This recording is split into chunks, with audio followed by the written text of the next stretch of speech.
স্বপ্নের ফোন খুঁজছেন কিন্তু বাজেট মাত্র 25,000। বাজারে তো ফোনের বন্যা, কিন্তু কোনটা আসলে আপনার জন্য সেরা? চিন্তা কিসের, আমি আছি তো। আর আজ আমরা বের করব 25,000 টাকা নিচে সেরা ফোনগুলো, যেগুলো শুধু কাগজে ভালো না, বাস্তবেও দারুণ পারফর্ম করে। চাইলে গেম খেলুন, ছবি তুলুন, না হয় অল ডে ব্যাটারি চান, মানে আপনার প্রয়োজন অনুযায়ী আপনার ফোন বেছে নিতে পারবেন। তাই শেষ পর্যন্ত সাথে থাকলে হয়তো আপনার পছন্দের ফোনটি পেয়ে যেতে পারেন। আর হ্যাঁ, সাবস্ক্রাইব করে নিন এমন বাজেট বেস্ট টেক ভিডিও পেতে। তো চলুন শুরু করা যাক।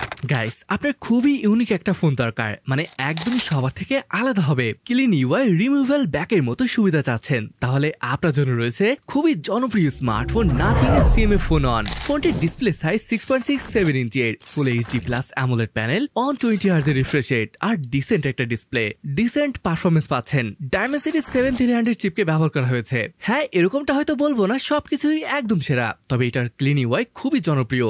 রেয়ারে 50+2 মেগাপিক্সেলের ক্যামেরা সেটআপ আর ফ্রন্টে 16 মেগাপিক্সেলের, এখান থেকে মোটামুটি একটা পারফরমেন্স পেয়ে যাবেন। তাছাড়া বেশ বড় 5500 mAh এর ব্যাটারি, যার সাথে 33 ওয়াটের চার্জিং এর সাপোর্ট। তবে চার্জার কিন্তু বক্সে পাচ্ছেন না। এটার 8/128GB ভ্যারিয়েন্টের প্রাইস 22,500 টাকায় পেয়ে যাবেন। আচ্ছা, এখন আপনার চমৎকার ডিজাইন সাথে দরকার ভালো পারফরমেন্সের, তাহলে আমার মনে হয় নার্জো 70 টার্বোই ভালো হবে। দেখুন, এটার র্যাম টাইপ LPDDR4X, তবে আরো ভালো ব্যাপার হলো এই প্রাইসে UFS 3.1 টাইপ স্টোরেজ রয়েছে, যেখানে সিএমএফ ফোনে UFS 2.2 ছিল, যার মানে সিএমএফ থেকে এটার পারফরমেন্স কিছুটা ভালো পাওয়া যাবে। 5000 mAh এর ব্যাটারি আর 45 ওয়াটের চার্জিং, এটা অবশ্য বক্সে পেয়ে যাবেন। যদিও অ্যান্ড্রয়েড 14 রয়েছে এখানে, তবে 2 বছরের মেজর অ্যান্ড্রয়েড আপডেট দিচ্ছে। এটির ডিসপ্লেটিও বেশ ভালো, 6.67 ইঞ্চের 120 হার্জ রিফ্রেশের যুক্ত অ্যামোলেড প্যানেল। ফিঙ্গারপ্রিন্ট স্ক্যানারটি ডিসপ্লেতে রয়েছে। প্রসেসর হিসেবে এখানে ব্যবহার করা হয়েছে Dimensity 7300EK। PUBG আপনি 90 FPS খেলতে পারবেন। যদিও এটার ক্যামেরা সেটআপটা অতটা ভালো লাগে না, কেননা এখানে একটি মাত্র 50 মেগাপিক্সেলের সেন্সর রয়েছে আর ফ্রন্টে 16 মেগাপিক্সেলের সেলফি শুটার। অর্থাৎ যাদের গেমিং বেশি দরকার তারা চাইলেই এই ফোনটি দেখতে পারেন। এটার 6/128GB ভ্যারিয়েন্টের প্রাইস 22,500। তবে যারা 8/128GB নিতে চাচ্ছেন তাহলে এটার প্রাইস প্রায় 25,500 পড়ে যেতে পারে। চলুন একদম নতুন একটা ফোনের সাথে পরিচয় করিয়ে দেই। অর্থাৎ যাদের একদম নতুন ফোন আর লেটেস্ট প্রসেসর দরকার, তাদের জন্য রয়েছে Realme P3। এখানে স্ন্যাপড্রাগন 6 Gen 4 প্রসেসর রয়েছে। ডিসপ্লেটি 6.67 ইঞ্চের full HD plus AMOLED display, 120 hertz এর রিফ্রেশ রেট, 2000 নিটস এর পিক ব্রাইটনেস রয়েছে। এর মানে বেশ ব্রাইট একটা ডিসপ্লেও বটে। অ্যান্ড্রয়েড 15 এর সাথে পাচ্ছেন 2 বছরের অ্যান্ড্রয়েড আপডেট, এবং এখানে অ্যামোলেড ডিসপ্লে ব্যবহার করা হয়েছে। এখানেও 6000 mAh এর মতো বড় ব্যাটারি আর সাথে থাকবে 45 ওয়াটের চার্জিং। 50+2 মেগাপিক্সেলের ক্যামেরা সেটআপ রয়েছে। ফ্রন্টে 16 মেগাপিক্সেলের সেলফি শুটার। নতুন হয় স্বাভাবিকভাবে এটার দামটাও একটু বেশি। এর বেস ভ্যারিয়েন্টটি হয়তো 24,500 এর মধ্যে পেয়ে যাবেন।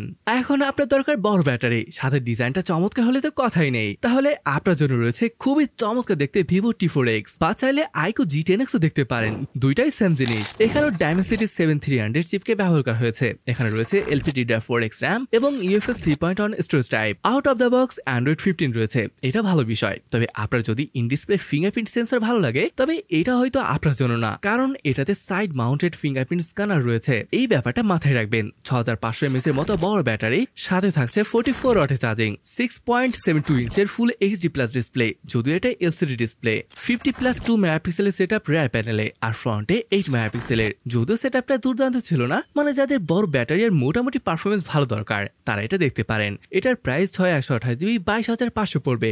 এরপর যে ফোনটি রয়েছে এটা স্যামসাং ফ্যানদের জন্য।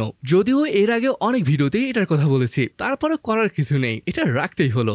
বড় ব্যাটারি আর ভাই এটা স্যামসাং এর ফোন, নাম তার স্যামসাং গ্যালাক্সি M35। স্যামসাং এর ডিসপ্লে তো কেমন জানেনি। এখানে 6.6 ইঞ্চের full HD plus AMOLED display ব্যবহার করা হয়েছে। 120 হার্জ এর ফাস্ট রিফ্রেশ রেট, যদিও Exynos 1380 চিপ থাকবে, তবে এই প্রাইসে ঠিকঠাকই মনে হয়েছে। ভালো ব্যাপার হলো এটাতে গোরিলা গ্লাস ভিক্টাস প্লাস এর প্রোটেকশন রয়েছে, যেটা এই দামে অন্য কোনো ফোন দেবে না, মানে এটা ডিউরেবল ফোনে বটে। LPDDR4X RAM এবং UFS 2.2 স্টোরেজ, এখানে অবশ্যই একটু কমতি আছে। অ্যান্ড্রয়েড 14 রয়েছে, তবে যখন আপডেটের কথা আসে 4 বছরের মেজর অ্যান্ড্রয়েড আপডেট এবং 5 বছরের সিকিউরিটি আপডেট। এগেইন এই প্রাইসে কোনো ফোনই কিন্তু এত আপডেট দেবে না। এছাড়া এটার ক্যামেরা সেটআপও ছিল দুর্দান্ত।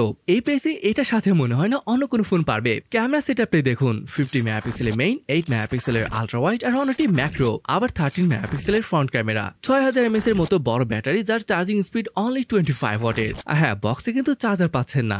আরেকটা ব্যাপার তো ভালো লাগবে না, এটাতেও সাইড মাউন্টেড ফিঙ্গারপ্রিন্ট স্ক্যানার ব্যবহার করা হয়েছে। এটার 8/128GB ভ্যারিয়েন্টটি পেয়ে যাচ্ছেন মাত্র 23,500 টাকায়। গাইস, এখানে কোনো র্যাঙ্কিং করা হয়নি, আপনার প্রয়োজন অনুযায়ী আপনার পছন্দের ফোনটি নিতে পারেন। তো ভিডিওটি কেমন লাগলো তা জানাতে পারেন। তাহলে আজকের ভিডিওটি এখানেই শেষ করছি, দেখা হবে পরে। পরের ভিডিওতে। ততক্ষণ পর্যন্ত ভালো থাকুন। আল্লাহ হাফেজ।